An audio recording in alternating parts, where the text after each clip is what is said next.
this brief tutorial, I will demonstrate the process of sending photographs as documents within the WhatsApp application. By utilizing this method, the original quality of the image can be preserved without any compression. To commence, launch the WhatsApp application and select the Chats option. Subsequently, tap on the specific conversation where you intend to transmit the photograph. Locate and tap the plus button situated at the bottom left corner of the screen, followed by selecting Document.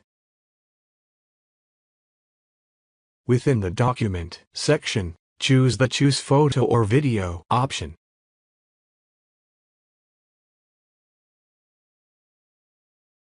Navigate and select the desired photograph that you wish to send as a document.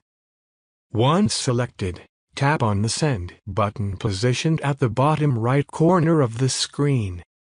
As demonstrated, the photograph has been successfully dispatched as a document. By employing this straightforward technique, you can effortlessly share high-resolution photographs with your colleagues and acquaintances via WhatsApp without compromising the image quality.